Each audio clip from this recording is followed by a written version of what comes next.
এক জঙ্গলে এক নেকড়ে বাঘ ছিল। একদিন মাংস খেতে গিয়ে তার গলায় মাংসের হাড় আটকে গেল।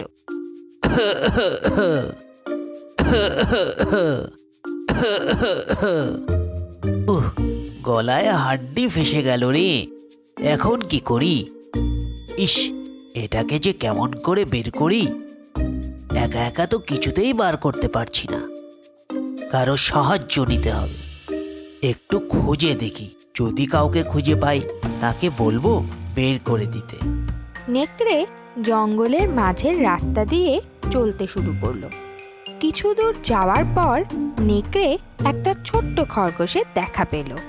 সে খরগোশকে বলল, ভাই, একটু সাহায্য করবে?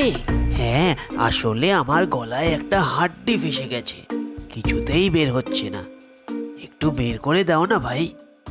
আমি আর তোমাকে সাহায্য? ভুলে গেছো সেদিন তুমি আমাকে মারতে চেয়েছিলে? তোমাকে কোনো বিশ্বাস নেই, এটাও তোমার কোনো বাহানা হবে।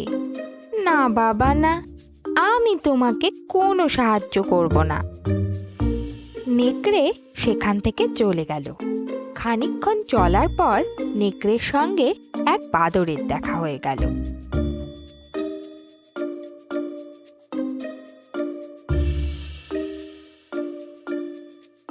ও বাদর ভাই, তোমার একটু সাহায্য প্রয়োজন।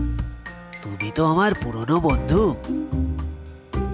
বন্ধু, আমার গলায় একটা হাড্ডি ফেসে গেছে, ভীষণ ব্যথা করছে।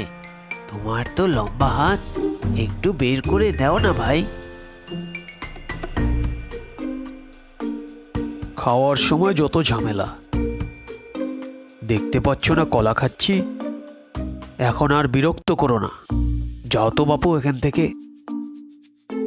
নেকড়ে মনের দুঃখে আবার হাঁটা শুরু করলো আর মনে মনে ভাবলো, এইবার যারই দেখা পাবো, যেভাবেই হোক তাকে রাজি করিয়েই ছাড়বো।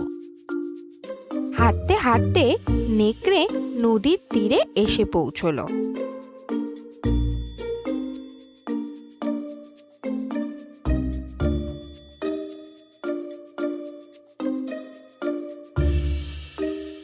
সেখানে একটি বক মাছ ধরছিল। তার লম্বা ঠোঁট দেখে নেকড়ে ভীষণ খুশি হয়ে গেল। আরে, এতক্ষণে আসল লোকের দেখা পেয়েছি। বকের তো বিশাল লম্বা ঠোঁট, এ খুব সহজেই আমার গলা থেকে হাড্ডি বের করে দেবে। একে যেভাবেই হোক রাজি করাতেই হবে। এই ভেবে নেকড়ে বকের কাছে গিয়ে বলল, কি সুন্দর দিন না আজকে! জানো ভাই, এই নদীতে না অনেক মাছ আছে। তুমি একা পরিশ্রম করছো, তুমি চাইলে মাছ খুঁজতে আমি তোমাকে সাহায্য করতে পারি। তুমি আমাকে সাহায্য করবে? নেকড়েরা ভীষণ চালাক হয়।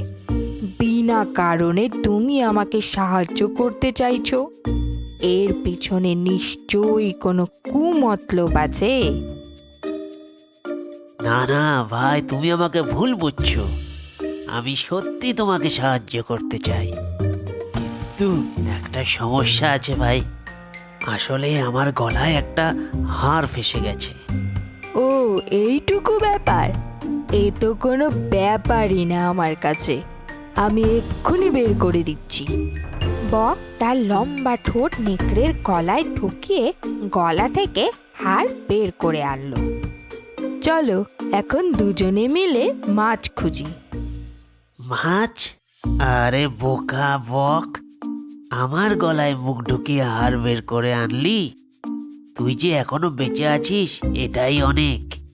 তোকে যে মেরে ফেলিনি, এটা তোর ভাগ্য।